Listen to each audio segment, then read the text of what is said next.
We are coming up on a very special anniversary, our 100th episode, and so we want to hear from you. Send us a voice memo to hola@latinatolatina.com telling us what the podcast has meant to you, when you've kept going, a time you've persevered. We want to hear it all.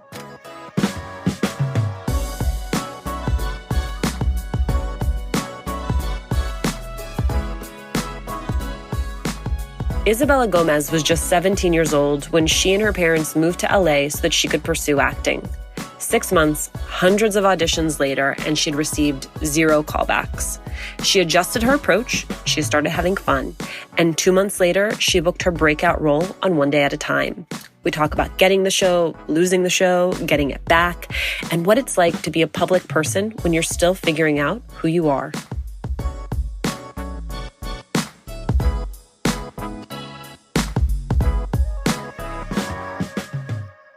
Thanks for doing this. Of course. I'm so excited to do it. From quarantine. Quarantine. Take me back to your audition for One Day at a Time. Yes. So my first audition for One Day at a Time came actually after there was an article out that Norman Lear was redoing one of his shows. And I was at the time testing for another show, so I just kind of didn't think anything of it. My acting coach had sent it to me and was like, you'd be perfect for The Daughter. And I was like, I'm doing this other thing. And obviously that show didn't go my way. And I got an audition for an Elena Alvarez. And as I was reading the audition, I was like, this sounds so familiar. And I realized it was the same article that my acting coach had sent me. So I went in, it was at Sony Studios, and it's always so exciting for an actor to get to go into a studio to do an audition. I go in, it's a sitcom, it's a comedy, and at this point in my life, I thought I was exclusively a dramatic actor. So I was like, ooh, I know. Isabella, you are 22 and you're playing a teen. Is that weird? I've always looked so much younger than I am. And I've never felt an age, if that makes sense. So it's weird in that, for example, like when she was having her quinceañera, I was 18. So like it wasn't correlating to my life. But in a way, it's actually really nice because I get to be a little bit ahead of her and remember what those experiences were like and then have insight going back instead of living it at the same time as her. And especially those years for a young woman are so hard. I think it's nice that I'm a couple years ahead of her. There's no amount of money you could pay me to be in my teens again. Oh my God, no thank you. And I like barely just got out of them and I'm like, how did I do it? Well, especially because your teens were not, I don't know what normal is, but they're certainly not average. Yeah, they were definitely not the norm. Was that real to you as you were going through it? I'm somebody that lives in my head a lot.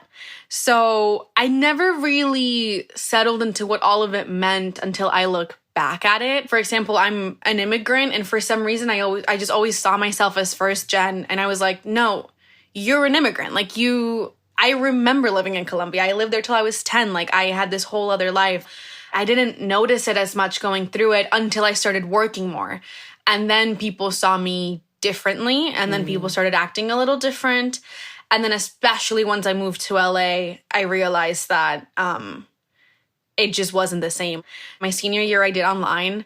I never went to prom. I guess I was valedictorian, but nobody told me. I didn't go to graduation. So it's all these things that like normal quote unquote people don't get. But I get to go to award shows and be in the same room as Lin-Manuel Miranda. And I get to go on set and like have a graduation on set. And like, I feel like I'm getting all of these meaningful experiences. They're just very different from what the average, I guess, kid would have. So much of One Day at a Time is about family. What is your family like? My family's the best. Right now, I have my mom and my dad. I have an uncle, an aunt, and a little cousin in Florida, and the rest of my family's in Colombia still. So my parents and I are super close. My mom had me when she was 19, so she was just kind of always a friend instead of a mom. And we're just really tight. I have always said my parents are my best friends. especially my dad. My mom gets really upset about it because she's like, it's Team Sergio and Team Isabella against me. But my dad and I are super similar, and they're just so much fun. You started acting really young. Mm-hmm. Tell me about your first acting job in Colombia. My first acting job that I remember, I've noticed I have a pretty bad memory, but I'm pretty sure this was my first one, is I did a commercial for a toilet paper company in Colombia. And I remember it was because when I was 5 or 6, I randomly went up to my parents and was like, I want to be an actor. And the industry in Colombia is so small, and it's mostly novelas, and there's not a lot of kids in those. And so they were like, we don't know what to do. But my mom had a really close friend who was in the industry. So she was like, hey, my daughter wants to act. And he was like, cool, let's put her in this thing I'm doing. And I just remember it being the most fun I've ever had. I'm an only child and I love adults. I've always just done better around adults. So I was the only kid on set, and they were asking me all these big questions about like what I wanted to wear. And like they put the camera in front of me, and I remember people kind of being like, don't be nervous or whatever. And I was like, nervous? This is the coolest thing that's ever happened. And then I got paid with 2 Barbies instead of money because there is no union in Colombia. And I thought, I was like, 6, 7? I was like, this is the coolest thing ever. I get to be in front of a camera and I get free Barbies. Like, this is the dream, and I made it. I hope you have negotiated a better day rate for yourself at this point. I have. I've raised my standards a bit. So then when you're 10, you moved to Orlando. What was the impetus for the move? So my dad had another brother that lived he was a half brother that lived in Florida that they had lost touch. And he kind of re-entered the picture and was like, I'd love to reconnect with the family. And so we came and visited and kind of fell in love with the U.S. And I think overall, there's the idea of there's a better life waiting for you in the U.S. And at the time, my family members that lived here were like, we'd love to have you. And like my dad had a job at the company if he wanted to come, and it just seemed like everything clicked into place, and it was a bit of a no-brainer. Then 2015 you moved to LA. Mm-hmm. Was that to pursue acting? Yes. And it was actually my dad's call. We had been obviously toying with the idea of moving to LA. I was so scared. I'm very scared of change. I don't love it. And so it was my dad that was like, you know what? We're moving this summer, and that's that. And we did. We got in a car and drove cross country, and here we are. That's wild. It was so wild. And did things pick up immediately, or was there a moment where you were like, this is a terrible mistake? Oh my God. The first time I felt like a terrible mistake was I was in our tiny little apartment, and school hadn't started yet. And I had no friends. My car wasn't here yet. We didn't have Wi-Fi. And I remember just sitting in my room and being like, what did I do? Like, what is this? I'm going into my junior year and I know nobody. And I didn't even have an agent out here. So that was scary. And then I also remember, so my first 6 months, I auditioned all the time. And especially pilot season, I think, my God, I was going out like 5-6 times a week, which is more than I had ever auditioned. And I didn't get a single callback in 6 months. Not one callback out of hundreds of auditions. It's brutal. And I'm 17, and I just made my family leave everything they know to come pursue this thing that I thought I was ready for. And I'm not even getting a call back. And I remember just being so distraught and like not even knowing like what to do, because I understood the industry, but also in a way in Florida, I was kind of quote unquote bigger fish in a small pond. So I was like, oh, I'm going to get there and I'm going to book. And I didn't. And I remember it all kind of shifted for me. We went on a cruise to Hawaii, and I was on a beach in Hawaii with my parents talking about it. And they were talking to me about how like I wasn't having fun anymore. Like an audition would come in and it wasn't exciting. It was something I dreaded and I didn't want to go, and I felt so stressed. And so I just said, you know what, if I'm not getting callbacks anyway, I'm just gonna have fun and enjoy this thing that I moved here for, that I love. And so after that, I started just going for fun and auditioning as a thing that I like to do. And that's when I tested for that other show. And then 2 months later, I booked one day at a time. There's a lesson in there, even for those of us who are not actors, which is like sometimes I always thought that wanting something so much was the only way to get it.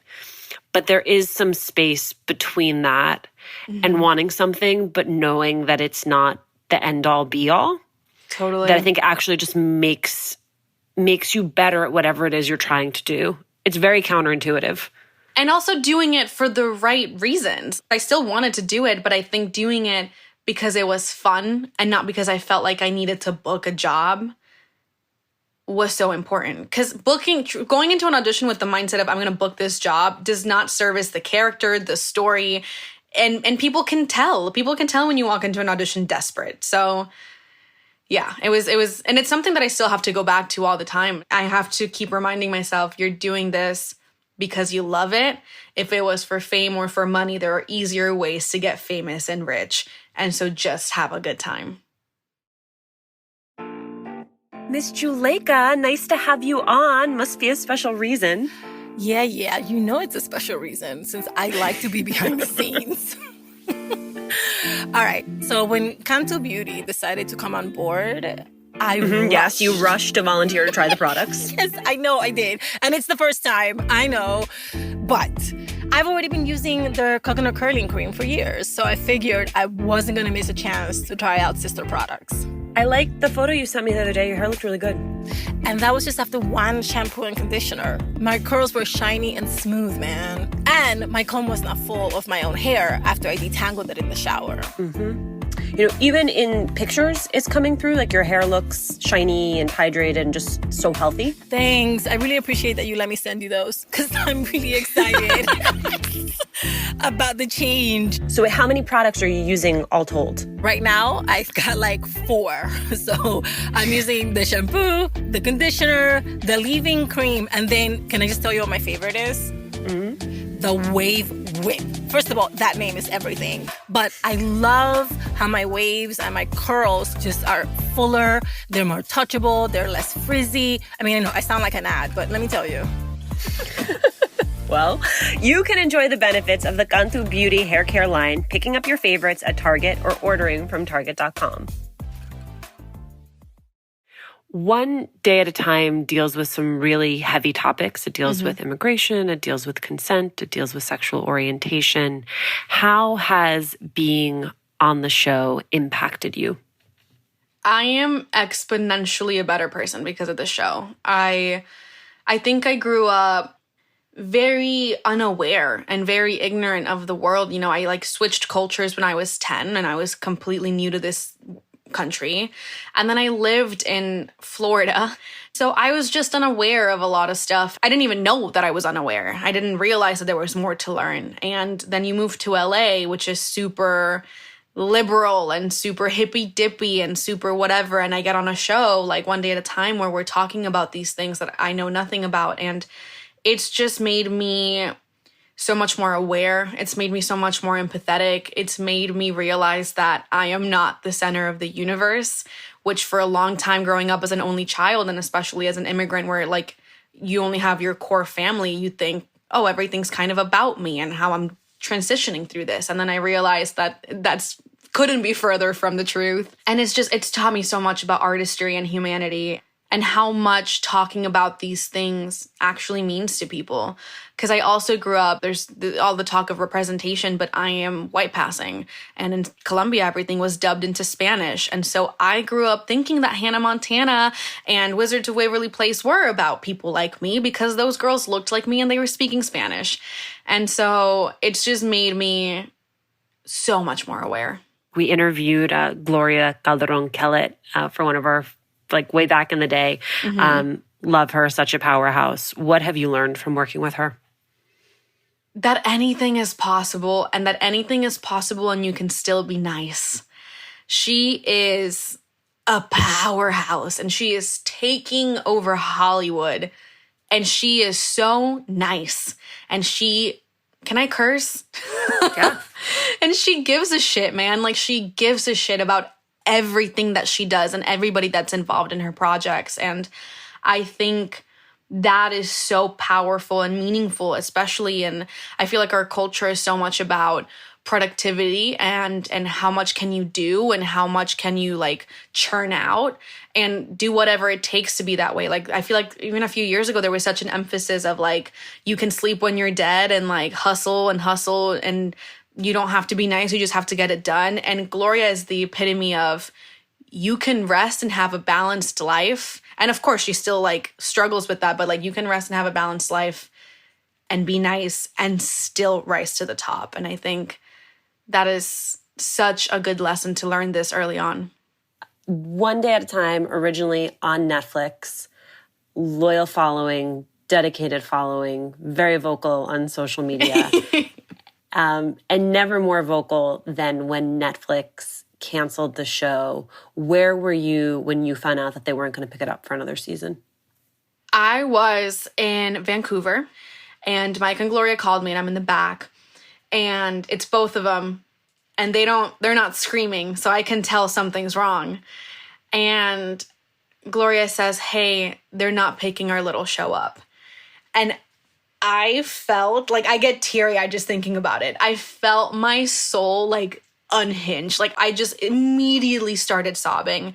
It was really, really rough. And then I remember getting to the hotel room and calling my parents and crying in such a manner that they were like, "Who died? I don't, like, what's happening?"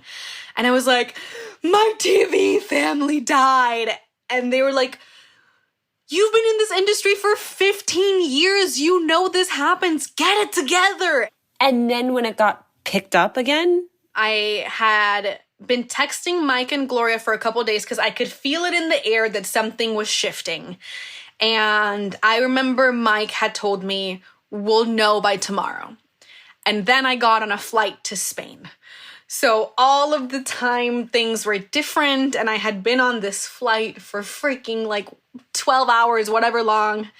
And I got off on immigration, and my parents had come with me, and I opened my text, and it was something like, it was Gloria and Mike, and Gloria said, "Gomez, you there?" And Gloria said, Mike said, "Gomez, you there?" Gloria said, "It's done, we're doing the show," or something like that. And I didn't know how to handle myself. I'm in an immigration line. And I wanted to tell both my parents at the same time. So I just like squealed to myself. I texted my boyfriend at the time, and it was like freaking like 1 a.m. here, 2 a.m. here. And like, I woke him up and he's like, "What's happening? Are you okay?" And I was like, "We got the show back. We got the show back." And he was like, "Oh my God." And then I got to go the next day to a convention, and I had a Q&A scheduled, or a panel. So there was what felt like millions of people in this freaking audience.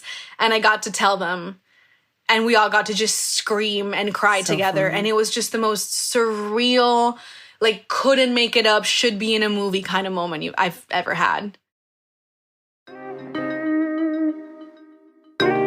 Blackness isn't just about race.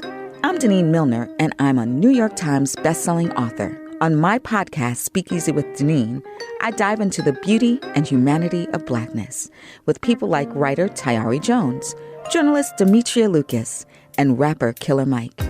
Listen to Speakeasy with Dineen from Georgia Public Broadcasting.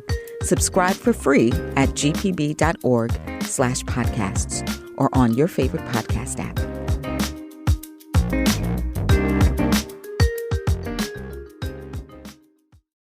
Having the show, then having it taken away, then having it given back, how has that changed you and your approach to the work? I am infinitely more grateful for what I get to do. I always realized that I was super lucky to be doing the show that I was doing. I realized that we were getting spoiled because every director that came in, every guest star that came in were like, "This is so special. There isn't a show like this, and there isn't a cast like this, and there isn't a set like this in show business right now." And so getting that taken away is why I was so distraught, because I realized what I had. But then having it back, first of all, it made me realize the power of telling stories that matter. And that's why I got into this. I'm fascinated by humans, and I like to tell stories that aren't my own. And the Alvarez family is a story that is the story of so many people that I know, but that isn't told on TV often. And so I realized the importance of that, and I realized my privilege and also my responsibility moving forward, that as long as I have the ability to, I would love to be able to do work on characters that matter and characters that have something to say. And especially right now, there's a lot of talk about like who gets to play what. And so a lot of my roles now, even though I'm white passing, are mostly Latinx. And if I'm going to play a Latinx woman, she better be strong as hell, and she better have something to say, and she better be smart, and she better have all of these things that I know Latinx women to be. That is not how we're portrayed at all. And so getting it back has taught me that stories that matter, and representation matters. And when you are telling a story authentically, not only from like the people in front of the screen, but down to our writers, our producers, our directors, the people that put our costumes on us, the people that do our makeup, all of that matters. And I think if I ever had the privilege to have a say in another project, I would be much more aware of the things that I would want out of it. My bias would be that if you're on a super buzzy show and you are this fresh new face of a super buzzy show, that opens up a world of opportunities in audition land. Mm-hmm.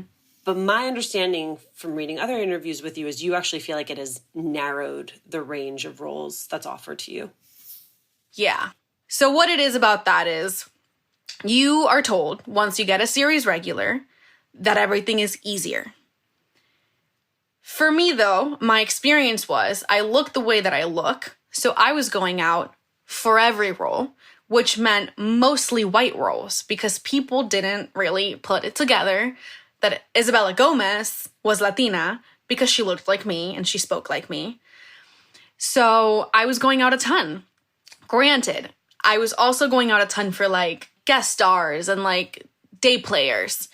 So of course, once you're a series reg, your team goes, let's not submit for those because you're trying to build, and going from series reg to a one-day player on a show is not really building. So of course, those were going to diminish. However, I became a series reg on a show that is all about being a Latina, and it's all about our Latinx culture, and all my interviews have something to do with me being Latina. And I think that it shifted the people's perspectives of me. I was no longer an actor, I was a Latinx actor. And unfortunately, that means something right now. And my team is incredible, and they try to get me into every room possible. And granted, of course, it did open up a lot of doors. I started having like casting director meetings, which I would have never been able to have without the show. And I started like going in for like huge studio movies that I would have never been seen for. So it opened up doors, but it also opened them up not in a way that I was expecting them to. I thought that I would be able to get to audition for everything. And I don't, because we have had casting directors say, no, she can't audition for this role because she's Latina. And my team be like, hey, sure, she's still an actor. Your character isn't specifically any ethnicity.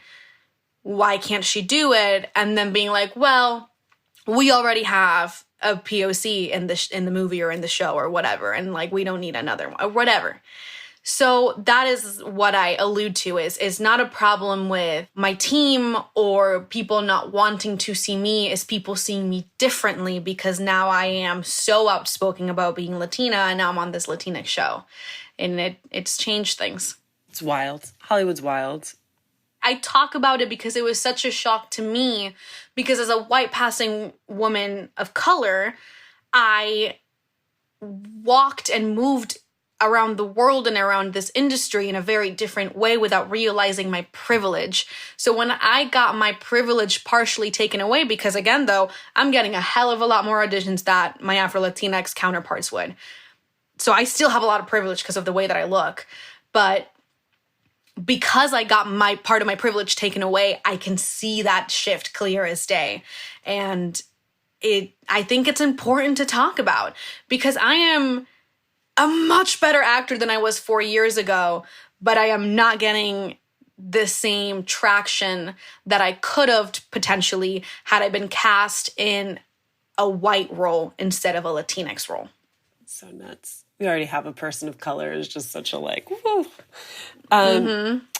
What people in Hollywood are allowed to say that would be like an HR offense in another office? Oh my God. It's insanity. This is a personal question, so you can pass on it if you want, but I ask it from the place of a big sister, which is, what is it like to be in your early 20s and so public facing and trying to date? Ooh. God, that's like 2 questions and layers on top of layers. I don't think it's been until actually pretty recently that I've started understanding what it means for me to put my life out there as much as I do because I'm super active on social media. Is there something that happened that made you sort of realize like, oh, this is complicated? It's been a bunch of little things. I think one of the things that really throws me is actually when I do interviews and when I do press and somebody brings up something that I put on my social media, it throws me for a loop because it's hard to put faces to like, yes, I have almost 500,000 followers. So everything I put out, almost 500,000 people are looking at. But I don't know that because I just press send and then I keep texting my friends and who cares? So when interviewers are like, oh, so I heard you started a juice cleanse. I'm like, how do you know this thing about my life? And then I'm like, oh yeah, you willingly put it out there. So it's been like a year of that. And I am somebody who's always really enjoyed hard conversations and been open to a fault.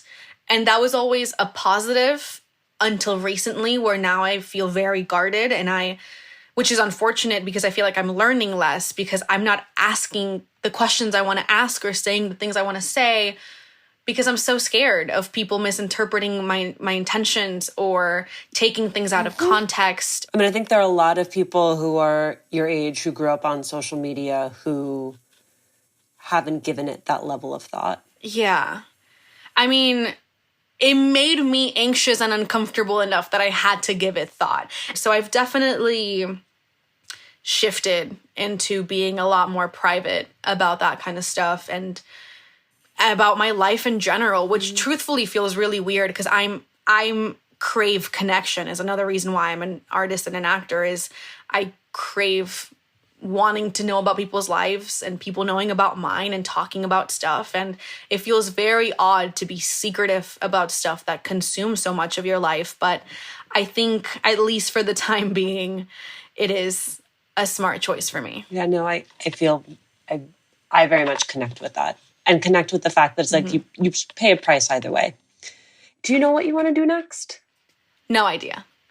Oh, I have an idea. I want to do, this is a very young Hollywood thing to say, but I'd love to do something a little more meaty, a little more dramatic, a little more intense, because I also find that being on a sitcom puts you in a certain type of box. And thankfully, my sitcom's a very different kind of sitcom where I do get super meaty scenes and I do get to actually be a human and not just be like, boom, all the time. But I do find that sometimes there's resistance from casting directors, and rightfully so, because they're like, well, she's a sitcom actor. She's funny, and that's what she does. And my team's like, no, we promise, like, can you just see her?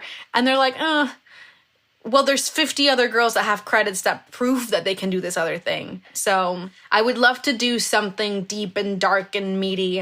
And I've also like grown a lot in my process within the past year or so. And I'd love to see how that would show up with a new character that I haven't been doing for 3 years. It's exciting. I love that idea. I love that idea of you doing something different. Yeah.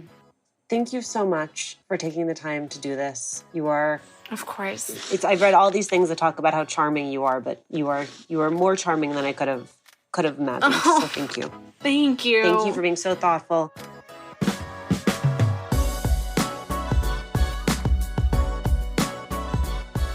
Thank you, as always, for joining us. Latina to Latina is executive produced and owned by Juleka Lantigua Williams and me, Alicia Menendez. Cedric Wilson is our sound designer. Emma Forbes is our assistant producer. Manuela Bedoya is our intern. We love hearing from you. Email us at hola@latinatolatina.com. And remember to subscribe or follow us on Radio Public, Apple Podcasts, Google Podcasts, wherever you're listening. And please, please leave a review. It is one of the quickest and easiest ways to help us grow as a community.